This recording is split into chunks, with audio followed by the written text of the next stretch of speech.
Welcome, everyone. Welcome to this webinar, Turnkey 365 webinar with our featured guest, Avalara today. I have Vicki, Basile, and MacNeil with us today. And we brought you here today because January sucks.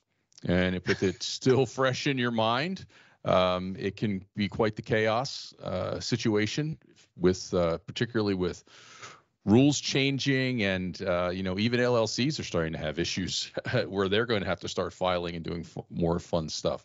The good news is that there are solutions, and that is what we're here to talk to you about today, is to share the solutions and go over, what are you living today and what can you do about it? So Vicki and Matt, welcome. Thank you. Thanks, Chuck, for having us. We appreciate it. Yep, thanks. Indeed, it's our pleasure. Thank you for your time today. All right. Well, you want me to kick it off and get going? Yeah, absolutely. All right. Feel free to kick it off.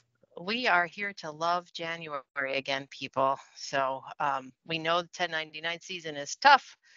So first we have to do our little safe harbor stuff. If you're a speed reader, you pick that up, and now we'll move on to the good stuff. So today we're going to talk about why 1099s, W-9s are important. We'll get into some definitions. We'll talk about the challenges that you face when you need to file these forms and collect these forms, what the best practices are. Then we'll have my colleague Matt do a little demonstration of the product that we offer to our customers to help make January not suck and make you love January again. So then we'll open it up for some questions. So let's first start with the why. So we're going to start with a little poetry. January is the quietest month in the garden, but just because it looks quiet doesn't mean that nothing is happening. And that is absolutely true for people who prepare 1099s. It is a tough month. Yeah, for those that don't know, you would think January is jealous of December because it gets all the attention. But for those in the know, it's a busy time. No. Yeah, and it's really because literally almost every company files 1099. So, there's other information returns, and they rely on the work of their vendors, contractors, and freelancers. So if you have any non-W-2 type employees, it's likely you need to file a 1099 for that worker if you've paid them more than $600. And that income needs to be reported to those vendors by January 31st. So that's what makes it crazy in January, because even though you don't necessarily have to file to the IRS by January 31st in all cases, you have to get those forms to your workers because they need to do their tax return as well. So let's get into a few definitions. So there are definitely many types of 1099 and W series forms, but for the purposes of this discussion, we're going to refer to all of them as 1099s and W-9s, but you just need to know that that's just shorthand for us. We have, I think, around 39 forms right now in our system, and we're adding more and more every day. So next season we'll have even more. So you can see some of the options that we have right here on this slide.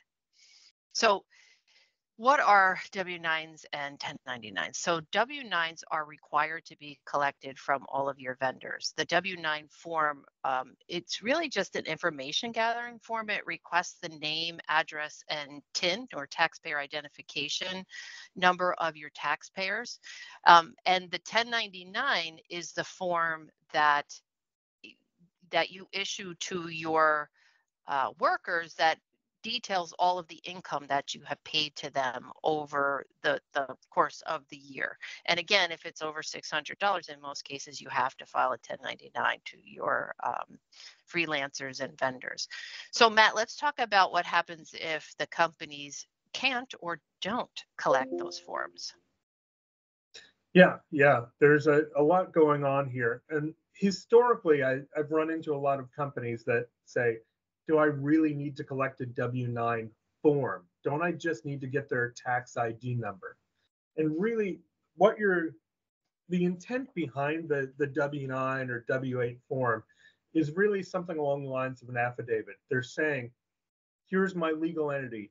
Yes, I'm registered with the federal government for this legal entity. Or no, I'm a sole proprietor or not a corporation, but here's my legal name as it stands with the IRS. Here's my social security number, something along those lines. And the intent from the IRS is They just want to make sure they're tracking all the income, all the money that's being moved from place to place to make sure that things are taxed appropriately. So with the W-9 piece, what we're looking at is we want to collect that form because now we have that sworn testimony. And you'll see there's a section of text at the bottom of the W-9 form that says, I swear to this, I agree, everything's correct. And really what that is doing is creating that protective shield around your company saying that I've done my due diligence to collect the information. And so when an IRS agent audits you, they can ask to review the official forms you collect. A lot of times they're just going to skip right to the end and say, let me look at the 1099s. Are they done correctly? But if you are missing the official forms, you can get penalized for missing an official document. But really that W-9 or W-8, whatever the flavor is just gathering the initial data so that way it can flow and properly file a 1099. A 1099, whether it's an NEC, miscellaneous, all those different flavors. As Vicki had said, we're trying to just keep it simple and just call them generically 1099s. They're information filings to the IRS and to the state agencies. But what we see in many cases with the 1099s is, what if you just collected that tax ID number? You file, the IRS will then run and say, all right, you're calling them ABC Company. Well, we know them as ABC Corporation. There's a mismatch between the tax ID number and the legal name. And they'll send it back to you saying it needs to be corrected. You'll see errors like that. You'll see errors based on address information or other things. But the IRS normally will tell you, hey, you got this wrong. They'll send it back to you with a notification saying you have so many days to correct it. If you don't correct it, you can then be subject to penalties. And those penalties are not huge. As you saw listed in the W-9 section, it could be a few $100s with an error on a 1099. The problem people run into is when they have to file 500, 5,000, or even more 1099s, and maybe there's a 10% error rate. Well, that $200 per 1099 turns into a lot when you're multiplying that out across your whole base of errors. So we've got those issues. And the other thing that we always love to talk about is security. When you're collecting a W-9, if it's not a corporation, if it's an individual, you've got their tax information, their tax ID number right there. If you're collecting paper, putting it in a file, who else has access to that information? So by doing things digitally, collecting a W-9 online, having it immediately transferred into the system that files the 1099s, it's not being uploaded, downloaded, sitting in an Excel file that sits in a directory that somebody may gain access to later on. What we're seeing more and more commonly is corporations are being sued because their lack of controls over sensitive data. We see this all the time with news reports of, credit card companies and other banks have stolen information. That's something we are designing software today to make sure that everything's locked up in a secure area and really minimizing the amount of people that have access to this information. Right. And there's a very large cost for those companies to rectify that situation. They'll be forced to offer the people who were impacted by the breach free credit reporting. So there's a huge cost even around that, not just the loss of customer trust. So yeah, that's a big deal. Well, it's even bigger than that. It's even bigger than that, frankly, with the release of CMMC 2.0 and the focus on cybersecurity from the federal government. That's really coming at it from Department of Defense standpoint. But for those who think that this isn't going to permeate every aspect of the federal government's dealings with businesses, they're just not really thinking ahead. I mean, the amount of infrastructure that you have to put in to keep these things segregated, encrypted, backed up, losing them is no excuse, right? These things have to happen, and that is an infrastructure that folks may just simply not want to take on. It's right. It's a lost opportunity cost. Smaller Exactly. businesses just Right. can't afford that. Yeah. It can Yeah. truly be an So, issue.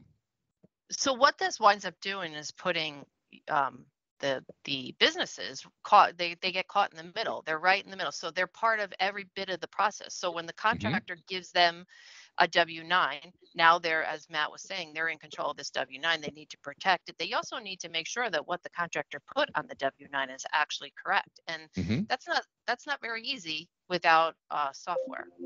So then they're going to file the 1099 with the IRS using the info from the W-9. So, and again, as Matt mentioned, if there's bad information on the W-9, your 1099 is going to be wrong as well. Then they're going to send a copy of the 1099 back to the contractor so that the contractor can do their income tax returns. And if the contractor moved and changed their address, they may or may not get that 1099. And then the IRS, of course, if there's an issue, they could audit you. They could, request to see your records.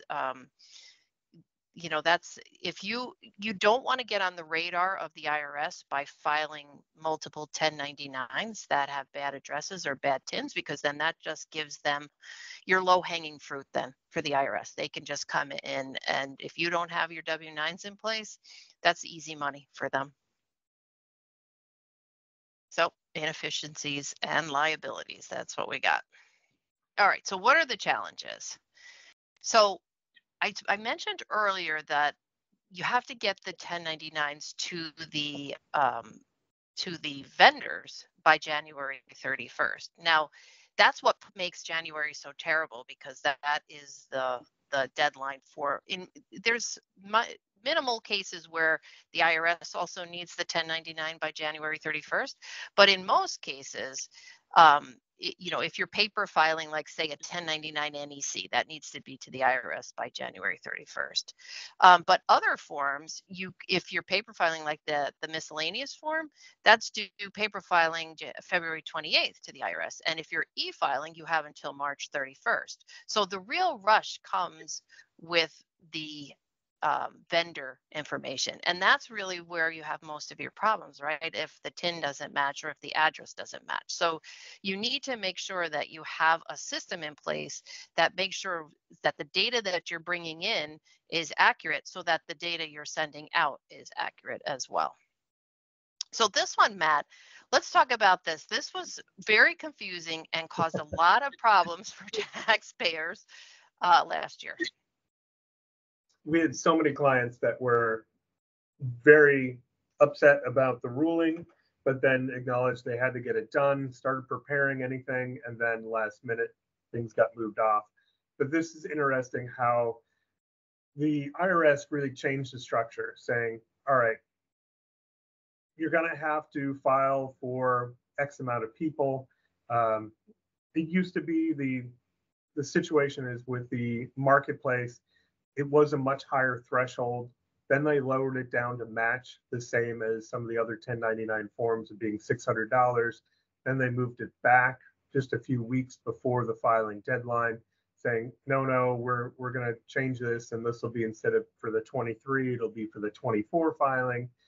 Then we get into, we're in 24 now. Now they're talking about, instead of going from the $10,000 threshold to $20,000. Yeah. $20,000 threshold down to 600. Instead of doing that big jump, let's lower it over time. So it's been back and forth, and there's been lots of changes. But that's just one aspect of dealing with kind of the marketplaces. But the other thing that's come up is we've had a lot of people saying, well, I'm so used to just filing, preparing the returns, filing everything on paper, sending it all in. The IRS is trying to move to this online filing situation, saying if you have more than 10, it has to be filed electronically. And that's great dealing with the IRS if they're creating the rules, but they don't create the rules for the states. And so you might have some differences where you might have to file electronically with the IRS, but then you might have to file by paper, or can file by paper with the states.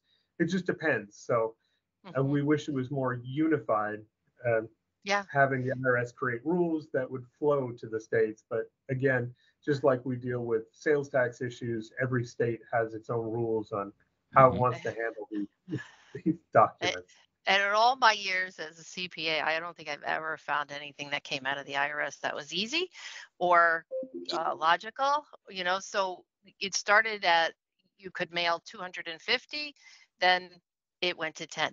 And the problem was mostly that, as well as the 20,000 to 600, the problem was mostly that the people that they didn't know. They had no clue. They weren't listening. It wasn't on the news. They just didn't know.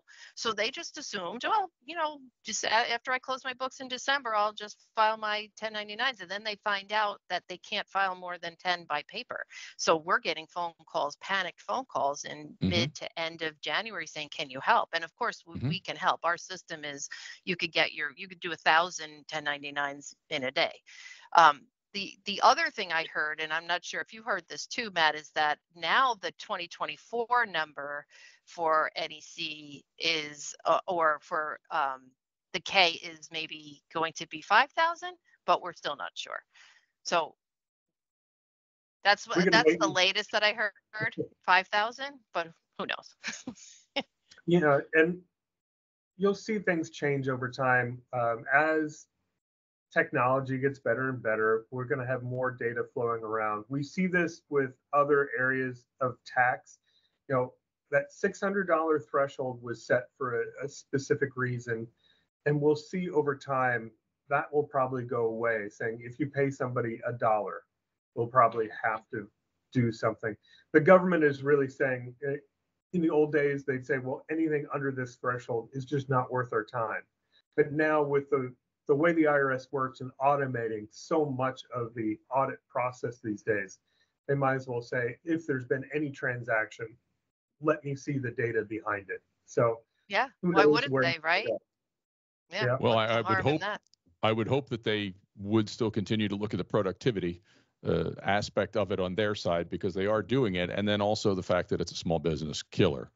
Right. So it's easy for them because they have billions and billions of dollars in resources, and the small business especially doesn't have that luxury. Even the mid-sized businesses, right? They're larger businesses with larger revenue streams, but their staff doesn't always, mimic or reflect the size of their revenue stream. So we've seen it over and over and over again. So I would hope that would be the case. But as with everything related to the IRS, only time will tell. Yeah. And that's why automation on the taxpayer side is so important, not just the IRS. If you automate this process, it becomes exponentially easier. Clearly. All right. So we have challenges for recipient requirements. And this is what we were talking about, if your vendors change anything, the marketing agency, we were waiting for our copy. Where's my 1099? They're after you. They need these by January 31st because they need to do their own income tax returns. But when the middle one, the freelance writer, they change their legal name. So if you have an old W-9 for that person with their old name, that's going to be a mismatch, and the IRS is going to pick up on that. The marketplace seller not knowing that you needed a W-9, and that could be a lack of communication. But if you have an automated system where whenever you bring a new vendor on, before you even do business with them, before you set them up in your accounting system, or before you ever cut them a check, they're required to give you a W-9. That's really a best practice. So, the change the residence address. If you're mailing your 1099s, that's a problem. That worker's not going to get that 1099 filing. Yeah, I think that's a problem that occurs. For example, I live in a college town. I have a restaurant that employs a lot of college people that change addresses every single year. And so when we mailed out our 1099s, we get a lot of these, if you can see, with the yellow return stamp. These are hard to track down, this information. It's the obligation of somebody when they sign up, fill out a W-9 form, they're filling out that information, but if you read that text at the bottom, it says, I swear this is correct. And if any information changes, I will contact the employer and say, here's the new information. And that almost never happens. So it's the obligation of the business to say, all right, what do I do with this returned form and say, do I spend the effort to try and track down what their new address is, or do I have an email address? What is the scope of the problem? If it's just 2 or 3, maybe it's worthwhile to try and track them down. But if it turns into hundreds, what do you do with that stack? And what is the amount of time that you're utilizing to keep up with those forms? And I think one of the ways to help with that is to get their email address and electronically deliver that 1099. But one thing you need to know about electronic delivery, e-delivery is what we call it for 1099s, is they have to have a way to opt out of that. So if you're just doing that yourself with your own email address and emailing them the 1099, you're not complying with the opt out option. So having an automation tool that actually has that built into the tool helps you get there. And just think of the cost savings of emailing instead of mailing, envelopes, postage, all of those things. And another pro tip, and I think we touched on this, you don't need to send a 1099 to vendors who are incorporated. So those W-9s that you're getting back, that's how you're finding out how the entity is structured. It's really important. They could tell you, well, I'm a sole proprietor or I'm not incorporated, but that may not be true. And what Matt said is very important. They're attesting to, they're signing that document, attesting to the fact of their structure. So you really don't know their structure unless they fill out that form. And if you take it on their word and they're inaccurate or weren't telling you the truth, then you're going to have a fine if the IRS comes in. Good Lord, this is feeling like I need my Miranda rights read to me. Holy mackerel. Do you swear the truth? Testimony you're about to give is the truth, the whole truth, and nothing but the truth? Holy mackerel. Yeah. So we were kind of talking about rejected reasons they get rejected. And we've hit these, the name changes, the TIN number is wrong. The state ID, sometimes filers forget to enter their state ID, and the states, they want their piece of the pie. So, and there are states that will, it's called the combined filing process. So there are states that will accept the IRS 1099 as their 1099, but there's a whole bunch of states that don't. So you need to know what states your people live in, and where this income is sourced from, and whether or not you need to file, whether or not the IRS 1099 is sufficient for filing. And I would guess if we polled the audience, they wouldn't know which states those are. But in an automation tool like ours, we cover that for you. We know exactly which states require a state filing. All right. Yeah. And speaking of here state we go, Matt. filing, yeah. This is where it gets interesting. I kind of break it out into 3 sections. You've got the combined filing states. That's the majority of states. Combined filing means that when you file with the IRS, it's that data is shared with the individual states. Then you've got about 10 states that don't need any filings. Think about those states with no income taxes. They don't need to know this information. And then we run into the third group. There's about 10 states that have filings that need to be done directly with the state. And you look at some of these examples presented on the screen.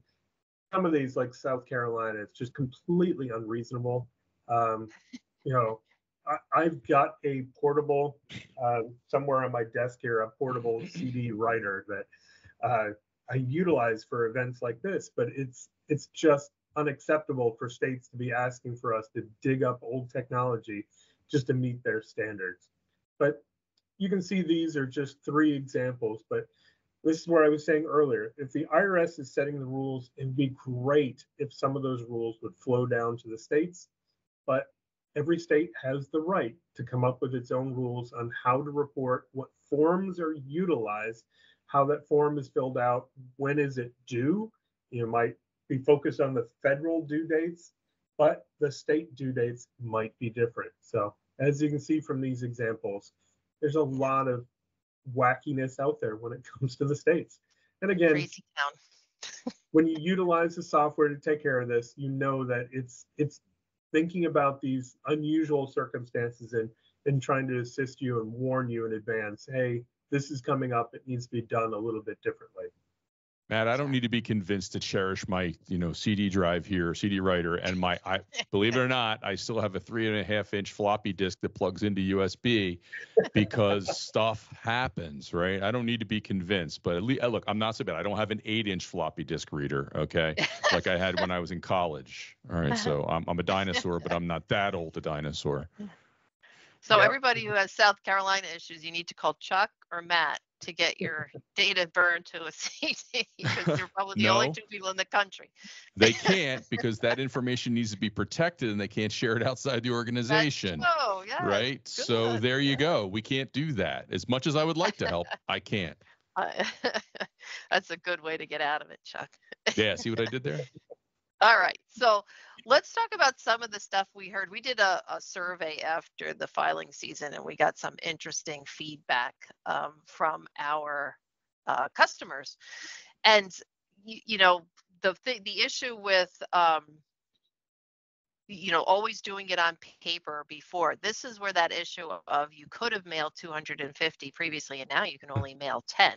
So that, again, took people by absolute surprise. And so what happened to those customers, and Matt, feel free to chime in here, they had to get a TCC code to file online. So if they were paper filers for years and years and years, they probably didn't even know what a TCC code was.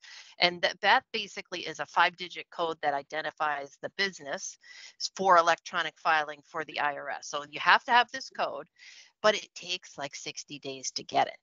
And on top of that, there's two kinds of codes. There's a fire code and an IRS code. And the fire code is the old IRS filing system, and the IRS is the new system that we don't know for sure, but we think is likely going to replace fire. Now, for us, we have both. We have both an IRS and a fire account just in case. But this issue caused a ton of problems for the taxpayers in 2023 because they didn't know that the change occurred. And then when they realized it did, they tried to get a TCC code, and there was no getting it in time for filing. So that was a big issue. Did you want to chime in on that one, Matt? No, you're exactly right. Switching to that online filing is something that definitely delayed people and caused them to scratch their head saying, well, why do I have to do it this year? I've done it the same way every year. Mm-hmm. Yeah. And the third one, they did not give me a 10. They refused to give me a W-9. So just from my practice for years, from my old life, if somebody refused to give me a W-9, I would not do business with them, because that's an issue. That's a red flag. Mm-hmm. Because the person or the company that's going to get in trouble first is going to be you. So again, like I said, make sure you set up the account. You have the W-9 before you set up the account in your ERP, and make sure your finance teams don't cut any payments until you have a W-9 in place. E-filing and e-delivery to vendors is nerve-wracking when you don't get receipts. Yeah. So when you're doing the e-filing through the IRS, you just don't know. When you have an automation system, you can see everything that's happened. If you're e-filing to your recipient, you can see the date that it was sent. When it's e-filed to the IRS, you have the exact date that it was sent. So that's important, so that you have peace of mind that that the job is done. And then finally, TIN matching. That's a big deal. I mean, you can do TIN matching and address verification through your TCC account, I believe, Matt, right? Through the IRS, they can. But having the ability to have like live TIN matching when you're collecting W-9s, that's not something you're going to get from the IRS. So that's really the most important point to do a TIN match, is when you get the W-9, because if you go back up to number 3, where the contractor who refused to provide a W-9, if they give you a W-9, how do you know that the TIN is the actual right TIN? So if you have a system, an automation system that allows you to do TIN matching right when you receive the W-9, that's more than half the battle won. Okay. All right. So let's talk about some best practices. Here we go. Yeah. So fun fact, technically, you do not need a W-9 from vendors that you paid less than $600. However, it's really a best practice to get a W-9 from everybody, because if you might think you're going to pay them less than $600, or maybe you decide I'm just not going to get the W-9 until I exceed $600, and that's not the way to do it. You really need to get the W-9 up front, because once you're past that $600, you've already been paying them, and technically the IRS says you need to have the W-9 before you start issuing them checks. So if they refuse to give it to you, like we saw in that other comment, you should really refuse to pay them. I know that's sometimes tough in the real world. You have a vendor who could stop performing services that you need, but the best practice is really to get that W-9 before you've ever even confirmed them in your ERP system where you would actually be paying them anything. And then another little fun fact is, technically a W-9 really doesn't expire. So you really, as Matt mentioned, they're supposed to reach out to you if any of their data changes, but we all know that most of them don't. So if your vendor does change that information, address, name, they might even change the name of the business and have a new EIN. There's really no way for you to know for sure if there's a change. So it really is best practice to get a W-9 every year. You really should do that.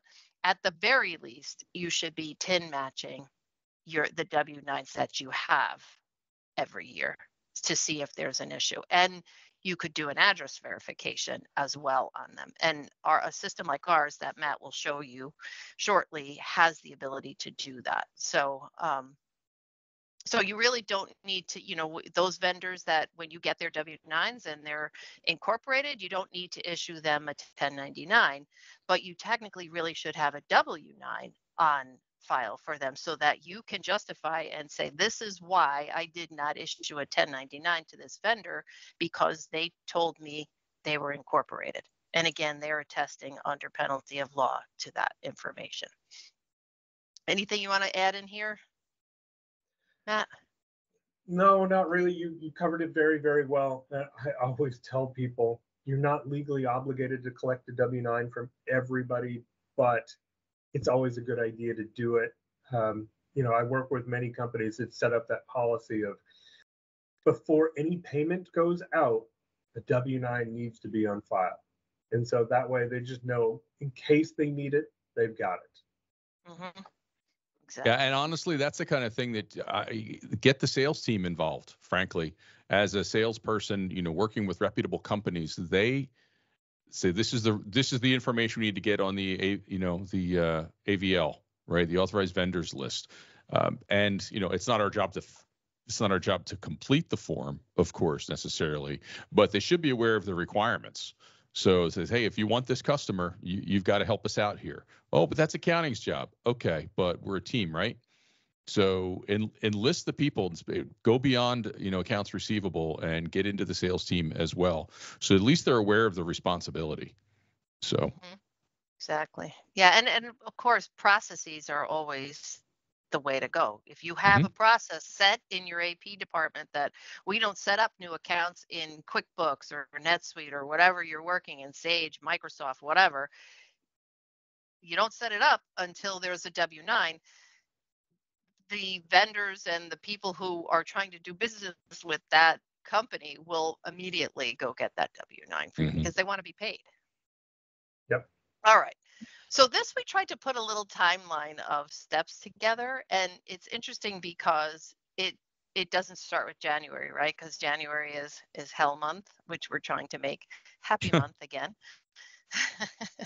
So really right now is a great time for you to be collecting W-9s and getting maybe doing a W-9 campaign to all your vendors and saying, hey, we're just cleaning house, making sure we have everything right.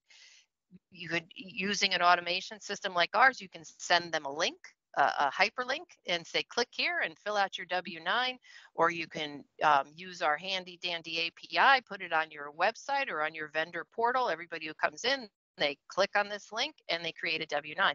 And that W-9 gets live TIN matched at that time. So you know it's clean. So right now, you really need to go through the steps. All right, who's going to own this compliance? Like we talked about, Chuck mentioned, get a process in place. How are we going to store the W-9 information and the 1099 information that has a lot of really sensitive information on it? And, look at platforms, look at automation platforms. You should be doing that now. Keep your eye on the legislative updates. They can come, probably a Google search, put an automated search on 1099 legislation or something, because you could be filing multiple different 10 and W series forms, and each one of them could be different rules. So keep an eye on that. Or if you go with an automation tool, you'll know that we already have all of that up to date. Workflow integrations, like how does this work within, like I mentioned, having a API link on your vendor portal that becomes part of the workflow. You need to click here to get your W-9. Always towards the end of the year, make sure before you go into the busy season, as you're closing your books, make sure every vendor has a W-9 on file. And then you want a system that's going to carry over your data from the previous filing year. You don't want to have to key all of that stuff in again. So in January, you start transferring your data from your W-9s to your 1099s. And I can tell you, and I'm sure Matt can attest to this as well, is that's where a lot of errors happen. Because if you don't have an automated system that is taking that data directly into your 1099, somebody's keying that in. You fat finger one number on that TIN, and that's going to blow an error with the IRS. Well, and that's the point of that's the point of these systems in the first place, right? One is so we can save time so that those workers can spend those hours doing things at a higher value level, right? And two is reduce errors, right? Reduce risk. That's the whole point of having ERP. That's the whole point of having these automation is save time, reduce risk, period. Right. Ultimately, it comes in many forms, but we have to remember that. And, I'll kick that can down the road. Okay.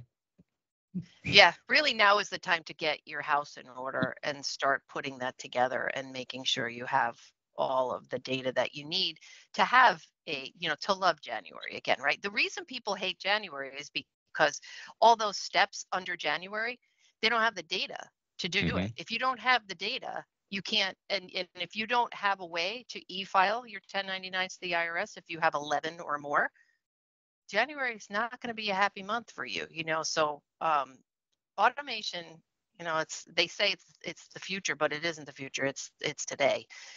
Automation is here and now. So it's something to consider. So Matt, feel free to add anything I missed in here. I think the automation is the key point here. Taking data, moving it from one system to the next, downloading it, altering it, uploading it, back and forth is where you're going to run into errors, run into security issues. By automating the whole process, what you're trying to do is just simplify everything.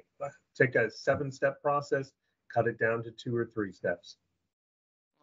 Exactly. And that's really a great segue into automation, right? So Matt is going to do a little demo of our product. I'm going to stop sharing, Matt, so you can take over the share. Okay. Let me present this. All right. Is this coming across okay? Yes, sir. I see it. Right. Yes. With our Avalara software, what we look at is there's 2 sides to this: the collection of W-9s or W-8s or whatever it may be, and then the filing of 1099s or those other forms. So, oops. Sensitive mouse. Yep. So let's start out with the W-9. What this is doing, you're setting up your legal entities and having the ability to collect W-9 or W-8 forms within this software. You'll see a script down here that can be embedded within a web page that allows people to fill out the forms. There are tools to upload a list. Hey, I need W-9s or W-8s from these 10, 20, or 10,000 people, whatever it may be. But when we get into the filing process, it's very simple. If we were to send somebody a request to fill out the information, what it's going to do is have this link It takes them to a site. We all know the W-9 form, very straightforward, filling out, choose your corporation type or legal entity type. That's very straightforward. The nice thing with a software like this is when we get down to the tax ID, when they put in this information, it's immediately going to take this data, compare it to the name as shown on the tax return, and check with the IRS database that it is valid. So at the time of collection, you're verifying this information. So you don't have to do it later unless you want to double check. The other thing that's nice about this software system, Vicki had pointed out that delivering items electronically is so much easier than printing it out, folding, stuffing an envelope, stamping it, mailing out, and then getting back something that's invalid address. If you can get an email address, that's great, but you really need to have permission. And this is a permission right here that says, yes, I'm willing to get this delivered electronically to me. Once they fill out the W-9, it flows back into this system. It's then stored, and then you'll see tools in here to transfer this data right over to the 1099 side of the house. On the 1099 side, it's very simple. Again, you'll have your different legal entities within the software. When we look at a legal entity, it starts out with importing your data. There are a lot of connecting tools that we have to other pieces of software, but we always have the ability to upload simple CSV files of the data. The data comes into the system and is presented on a list. Our system will identify if we're missing key data. You'll see this red X saying, we are unable to file this with the IRS because it's missing something. You will then be able to come in here, click on it, and then correct the information that's needed. You'll have the ability to edit this information. Once you've got the data loaded, it comes down to a couple of extra steps if you want to. You'll see a button here for TIN match. This allows you to reach out to the IRS and double check the tax IDs are valid for these companies, therefore reducing the amount of notices you may receive from the IRS.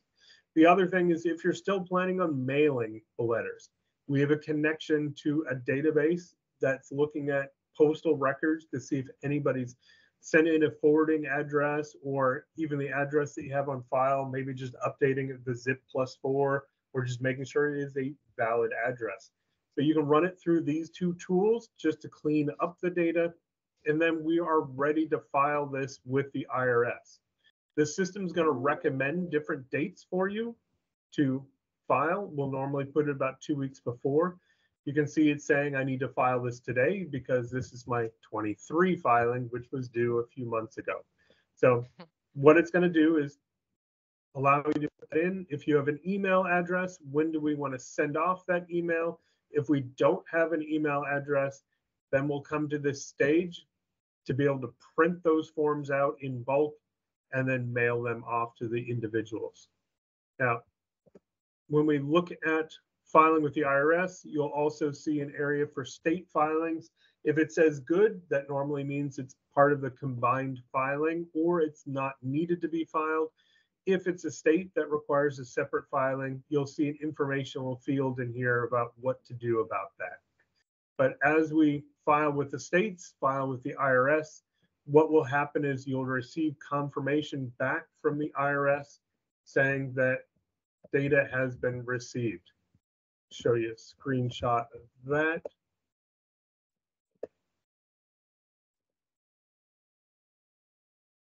The system will show you when it was sent to the IRS, and then as the IRS sends back a formal receipt saying, I received the file is readable by us. They haven't audited it.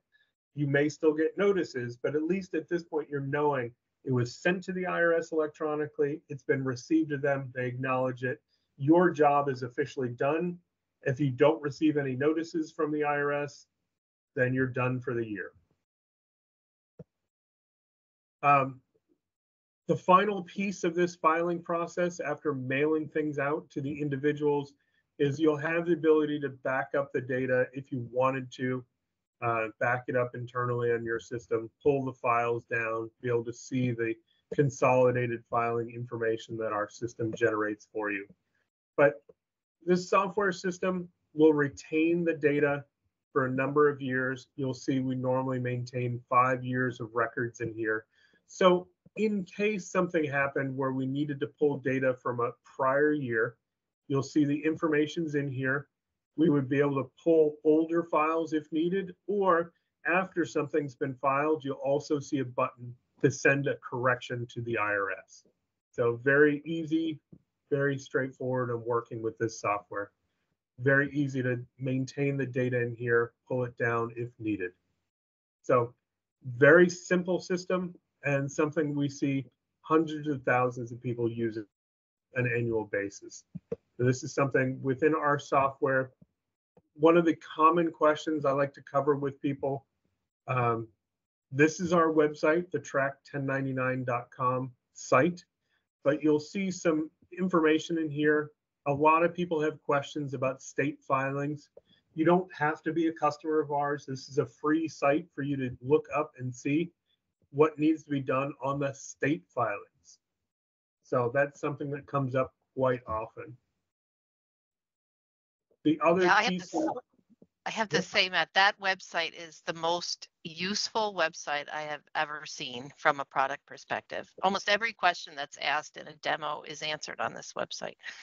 I have to say that as a managing member of an LLC, my wife's company, when I go out and I search for this stuff, all of the Avalara resources are amazing. Typically, it's one of the first things to pop up whenever I'm searching for these issues, whether it be sales tax nexus or any of these 1099 issues. It's a great resource. Yeah. As a company, we do a tremendous amount of research to make sure we're designing our software correctly, but we present that research in a lot of our websites. Probably the other big piece we hear from people is security. I just want to present this screen as a final piece, showing that we've gone through all the security analysis, reporting, all those different things to make sure that our user base feels very comfortable using our software, knowing that we have that disaster recovery, the penetration testing that happens every few months. We utilize our own internal team, but also a third-party team to come in and do security audits of our software. Excellent. One thing I'd point out too, when you mentioned postal mailings, the customers have the ability to postal mail on their own, but we also provide a service if they would rather us do it for them. Because by the time you pay for postage and toner and envelopes and paper and labor, it might be worthwhile to just have us do it for you. So you do have that option as well for us to